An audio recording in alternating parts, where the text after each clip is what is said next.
Hi everyone, thank you so much for tuning in to this special episode of the Recruitment Reality podcast. As you know by now, I have put out the word to candidates looking for roles at the moment, and I've had some exceptional conversations already, and I'm sure I'm about to have another one. Akosua, it's awesome to meet you, and I really am excited about having our chat, as you are not only a candidate looking for a job at the moment, but you're also a talent professional. So you've got a very, very interesting insight, I'm sure, into what the candidate market is like right now, but also the practices that you've seen that have worked in your previous organizations. So it would be amazing if you could just give the audience a very quick introduction to yourself and I guess where you're at with your kind of candidate experience. Okay, all right. So my name is Akosua Adjei Pokuaa. I'm from Ghana originally, and I moved to Germany in 2017 to have my master's degree in Bielefeld University. So from there, I started looking for a job. So Bielefeld is a city, like it's a nice city, it's green and all of that. But if you don't have a very good German skills, no, you're not going to get a job. So I had one of my friends who moved to Berlin. She's like, why don't you consider coming to Berlin? I was like, okay, it's not a bad idea. So as I was looking for a job, initially I was looking for something in sociology, something in customer service, but I took the time to really stay on LinkedIn that year. That was in 2020, just going through the different options. Then we moved into 2021. I really stayed on LinkedIn looking at advices, tips and tricks. So I reached out to two people. So they are the ones that made me start this talent recruiting journey. And they told me that I could transfer my skills from customer relations to talent acquisition. So why don't I give it a chance? So I spoke to one, we had a call, and then we went through my CV, the things I'd done, translated to talent acquisition. And then I saw my first role, which is at Zalando for a talent acquisition intern for early careers. So I applied. And then I went through the interview so easy. Shout outs to my boss, Jeff Lovejoy, Carter, Julia. They were amazing. Like it was a very fast interview process. And then I started my journey 1st of September 2021. So from there, it's been so much fun for me meeting candidates. So I've had the experience both from early careers, commercial, and then I've also done some bit of tech recruiting. Currently, I'm opening the market looking for another opportunity still in talent acquisition, something around people and culture because I'm really passionate about human development, employee experience because I believe we spend majority of our time working either for ourselves or for a company. And if you don't really have a good experience, it becomes very bad when you retire and it's like you don't have anything going away with. But at the end of the day, we should leave our jobs feeling proud of ourselves that if somebody should come to us, I have this wealth of information to give out to the world at the end of the day. So that's a little bit about me. Love that. I totally agree. I mean, we spend most of our lives working, so it's nice to leave some sort of, legacy, even if that legacy is the advice that you can give, which is quite a powerful point, actually. So, I mean, I'm intrigued first and foremost just about the different parts of an organization that you've recruited for. So you said early careers, commercial, and tech. From a and then we'll get into your candidate journey, but from an internal perspective, like what have you seen about the difference between those three candidate experiences in like how do you find candidates respond to the whole Okay, process? so for early careers, you see that ambition, that eagerness, that they want to work for the company. and you see them like there's that also a bit of shyness because it's something new that you're trying. So sometimes you're like, do you have any questions for me? And they're like, no, I don't have any questions for you. Can you just give me Oh. the job? Like something like that.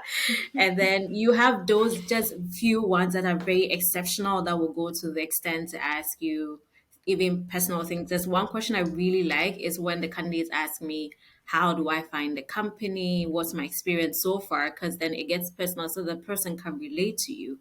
And then with the commercial and with the tech, I recruited for both like senior levels. So for the commercial side, you're coming in with experience. And so there were times where I had experience where people felt like, why is an intern interviewing me? So there's a kind of Really? attitude they give you, Hmm. but then you still have to maintain your composure and still work them through the whole interview process. But I think for the commercial, I really enjoyed interviewing the photographers and the videographers for our studios because they there's this Mm. creative mindset they bring into the interview, and I didn't have any background to, I mean, recruiting for studios, so I had to learn, like, Google what do they do, go through the job ad over and over again so that I can understand whatever they're saying. But then I could appreciate their creativeness to really understand them and what they want to do. And for the tech side, hmm, that's I think a bit on the tough side because there's the trick of them easily going into technicalities instead of speaking to you as a layperson because they assume that you are an expert in the role that you are hiring for. And so sometimes it's a simple question, ABC question, and they want to tell you ABC plus, ABC minus, like go into technical. And then at the end of the day, they've lost me, they've lost themselves, and then there's not really much to go. So one thing, I mean, I decided to do with that one, I didn't know much, so I had to learn. So whenever I started the interviews, I made them understand that I have some knowledge, but not all knowledge. But then they should understand it's not just their managers or teams that they are going to connect with. They will speak to other people in the company. And so the hallmark of being a very good employee, that's one thing HelloFresh actually taught me, that to be a very good employee, I mean, to be a best part of your team is if you can explain whatever you're doing in simple terms that everybody can To understand you. anybody. Yes. If you ask me what I'm doing, I tell you we sell clothes and shoes and anything that will make you look good physically. And then when I moved to HelloFresh, when you asked me what do, I said I work in a company that sells food. That sparks the, yeah. It's pretty So when simple. I say that, then it Yeah. sparks the conversation like food. What? Then you can talk more. So if I cannot say it as simple as this, then yeah, Awesome. Okay, love that.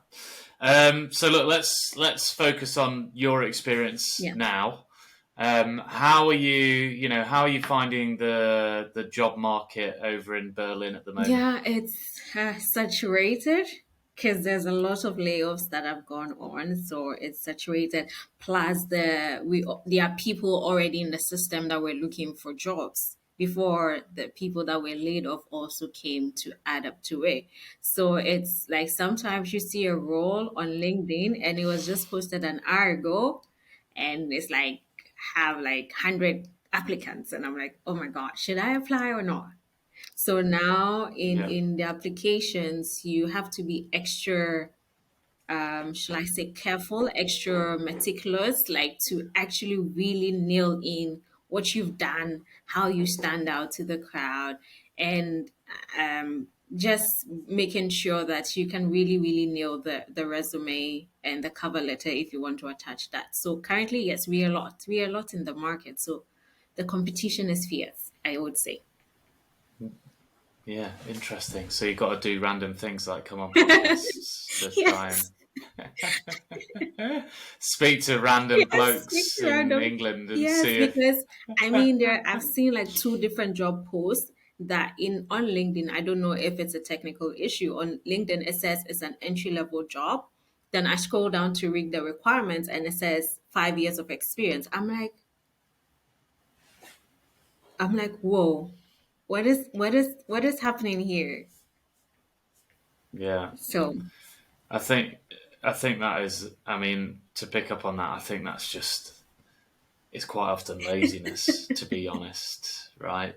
It's somebody has taken a job description and forgotten to get rid of 5 years experience, or forgotten to get rid of entry level at the top, and it's like, really, you've really Yeah. just done that, and now everybody that like yourself is looking at it and going, so is that me or is it not me? Me? Because I would call myself entry level, or Yeah. I've got 3 years So I think with that experience. particular company, I said, okay, it says entry level, it says 5 years, but then the other requirements, I've done it before, I have experience with it. So let me just give it a try. I mean, there's no harm in Mm. trying. So I applied and then they passed me over. They said my qualification didn't meet the standard of what they are looking for.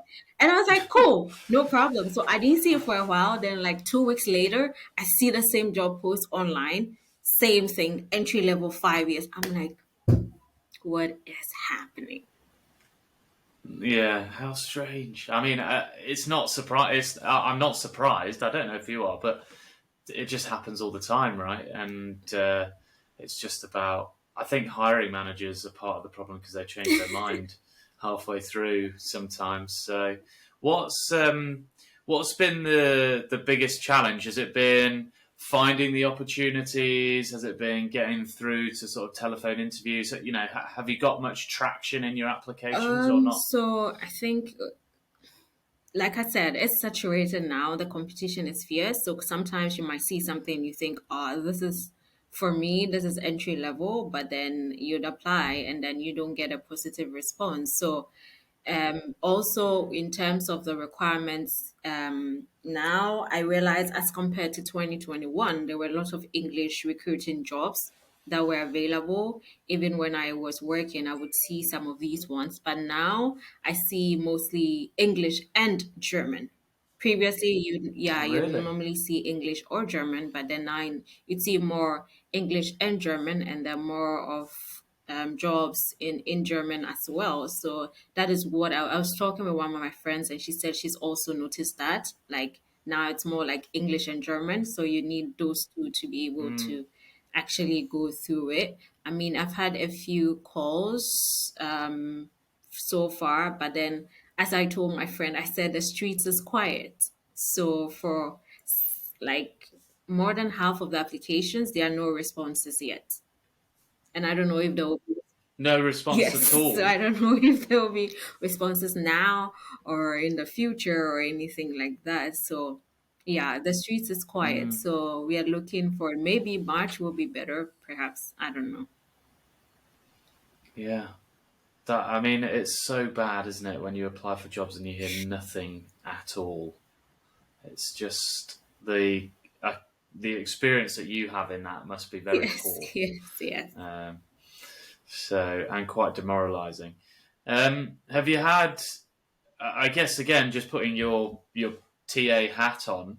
Have you had any like really mega positive experiences since you've been a candidate? At least, you know, even if you didn't get the job or whatever, have you at least had some experience where you thought I might not have got it, but they gave feedback in a good way, or I like the interview or anything Yeah, like that? so Have you had any yeah, of I that? had that. I mean, before I got a job at Zalando, I was interviewing with another company, and I really loved the interview. I mean, I loved the manager.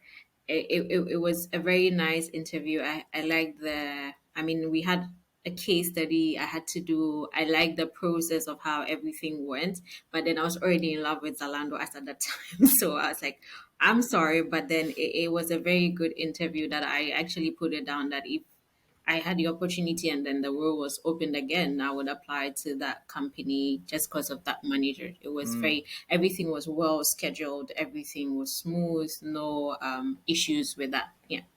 What was it about that process that you really enjoyed?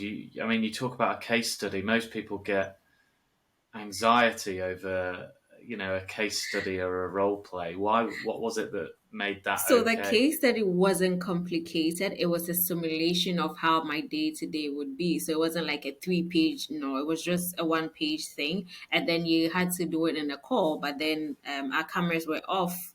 so that I had a 15 minutes, I think 15 minutes, 30 minutes to just go through it and answer it and submit it, and then we join back in the call. So that actually Okay. was very helpful. And then it was just one page of like a typical day. How would you behave in this day? Not something so extraordinary or too difficult for you to do. I had one company make me do a case study, and from my understanding, if you're giving me a case study, it means you're looking for what additional thing can this person bring into the team, into the company. So I answered it in my way as best as I thought. And then I didn't get the opportunity to proceed. And I asked for feedback. And then the recruiter said they expected me to answer it according to the way they do it in their company. So they expected you to already know So how kind of like they write work the job within their description business. exactly like how we write it in our company. Oh, And I was right. like, okay. Mm. Isn't that what training's for? So, what do from your experience now, for looking for a job in a saturated market? What would what would you say to those recruiters that are out there looking for people like you? How would you say, this would be my advice on how to find the best people right now? Okay. Oh, well. So currently with the companies that I'm talking to, they found me. I think yeah, they Okay. found me. One was, I think she was, I think I made a post on LinkedIn, and then as people are liking and sharing, so she found me. The other person, I saw her make a post, and then somebody tagged me, and then I reached out to her, and she said, "Okay, if we have anything, I'll let you know." And then when she had something, and then she reached out to me. And even with my job that I had at HelloFresh, I saw a post on LinkedIn by the VP then of talent. Yes, sir. Hey. And with that one too, he said he was looking for talent partners. And I was like, okay, there's no harm in trying. So with him as well, I took the email and I sent him my resume plus a short pitch about myself and what I've done. So with the recruiters, we just have to keep on looking. But then the main thing is to give somebody the opportunity. Sometimes there's very little a resume can say. We try to write so many things, but then we also hear that you don't have to write so many things. You have to go straight to the point. So when you look at the resume, look at the person's LinkedIn profile, the things that a person is actually doing, the activities, just to give the person the Mm, opportunity. I may not have 5 years, 3 years of experience, but I know I have potential. I know I'm a very quick learner. I know I adjust quickly and I'm able to take on different challenges. So I'm very resilient. Nothing really stops me when I set my mind to do something. So if you don't talk to me and just look at my resume and said, okay, we are looking for somebody with 5 years experience, you might be missing out on a germ like me. yeah, Yes. absolutely. Sorry, go So on. it's more about like being open. That's for me, that's what I think being a recruiter, that's one of the key things you should have, to be that open, to have that mindset of, okay, the person may not have everything, but can I give this Mm, person the opportunity? Well, when I was working with one of my stakeholders in HelloFresh, there are times some of the resumes he would say, okay, this person doesn't really have what we are looking for, but I'll give him the opportunity to try. absolutely. And I think the job of a recruiter, I think people see it in two ways. One is to catch people out, which is the wrong way, and the other is to understand what somebody's maximum Yes. potential is. And in order to do that, you have to give somebody the opportunity to Yeah. succeed, not try and give them the opportunity to fail, which is Yes. the opposite type of recruiter and Yeah. hiring manager. So I really, really like that. I think the other question I just had was like, in terms of, you talked about your LinkedIn and your activity on there. Like, how important are you finding just engaging with your LinkedIn audience, like being proactive on there? How important are you finding that right now to try and get noticed beyond the CV, or do you feel like actually people are just looking at your resume and not even checking your LinkedIn? Yeah, so we are in a global world now. Social media is one of the key things that helps you to actually stand and show that this is who you are apart from your resume. And so I believe your LinkedIn plays a very critical role. I had somebody check my LinkedIn for me to see how well I can optimize it. I'm still looking for ways to optimize it so that I can actually appear in recruiter searches so that when somebody is looking for me, I mean, not just for Mm, recruiting, but then just for anything that is recruiting, diversity and inclusion, I can be reached out to. So those are the things that I'm doing. I'm commenting on posts that are resonate with me. I'm liking, I'm saving some of the tips that I see that I'm okay, I can apply this in my interview, I can apply this in my resume. So it's one of the places that you can just do so many things. And there are times you might mm. actually even get an interview without having to submit your resume. Yeah, absolutely. Absolutely. Well, one day, hopefully soon, Akosia, we won't need to submit resumes because they're rubbish anyway. Not that I'm biased, obviously, trying to get rid of resumes using asynchronous interviewing, but I am obviously biased. So I feel and understand the pain of trying to get across what makes you special as an individual in 2 pages. You Yeah. know, it's impossible, right? So, and you can't review potential on paper. Um, okay, cool. So I guess just to kind of wrap up, two things really. One, is there any other advice that you would give to recruiters or to candidates in the marketplace that are trying to get jobs at the Yeah, moment? so for candidates, you just have to do everything. So I'm doing everything. I'm doing applications. I'm also networking. If you do the one-sided thing, when I was a recruiter, you'd have candidates just pop into your LinkedIn email like, I'm da da da da da. I'm looking for a job. Here's my resume, and like they're gone, and they expect you to do the recruiter won't do that job for you. So if you want to reach out to a recruiter, check out the recruiter's page. What is the person hiring for? Mm, Is it the role that I'm interested in? Have you applied for that role? That is when the recruiter can actually perhaps respond to you because they get so many emails in a day. So you have to do everything. Apply for the role, research. When you reach out to the recruiter, state why you think you can be a good candidate for this role or for the company. And I think for me mm, personally, maybe I was just lazy when candidates are like, I've applied for this role. Can you put me in contact with a recruiter in charge? It was a big company. I can't know all the recruiters mm. for the Jobs. roles, and even the roles that I had access to was Germany, Berlin specific. So if you send me a role from the US, I don't know who is in charge, and I'm really sorry. So Weirdly sometimes enough. I tell them they should go on the page, go through that. We have the people page where you can find the recruiters and just reach out to somebody. So for the candidates, you have to do everything, everything, Amazing. everything. Yeah. Just show your It's value. getting tougher. Yeah, Do just show everything. your value on what you're doing. If there's something that you're doing in your spare time, you're a writer, you're doing some kneading, Yeah. something. Just do something. Do something on your LinkedIn. Don't leave it blank and just be there. And I'm sure you get something. And for my dear recruiters, well, they're doing well, I would say. I had a very pleasant experience, though I've not yet even talked with the company, but I already love how they've communicated with me. They're a company in London, and they reached out that they were still talking about the role and all of those things, so they'll get back to me. And then when the recruiter had updates again, she explained to me full transparency what is happening, and then she told me if I'm still interested, I don't have to do anything. She'll get back to me when everything is resolved and is back on the road.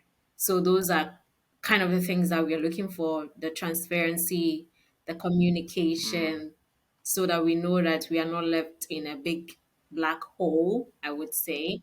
And yeah. it's always a learning experience. Like I said, the recruiter is the first person of the company way before the Yeah. HR. The recruiter is the first person. And so, whatever experience you give to the candidates, that's what they are really running with. And it's one thing that I've learned in my journey so far, and I'm doing my best to improve on. And then, when I get the opportunity to go back into my recruiting, yeah, to really, really improve on candidate experience, how I relate to my candidates, the transparency, Yeah. and being able to let them know that, yeah, whether you get a role or not with us, you were part of our journey. Yeah, love that. And I totally agree. I think the black hole is usually full of messages recruiters didn't want to send because they felt like awkward because they didn't want to give bad news or they didn't want to delay something. And it's so much better to actually just tell people what's going on, because there's nothing more frustrating, as we've talked about, than applying for loads of jobs and never hearing anything back Yeah. whatsoever from from the people that you've Yeah. invested Yeah. time And in. actually, for candidates as well, when I was a recruiter, you'd see one candidate apply for 30 jobs and they're like in different markets, different roles. That's a no no.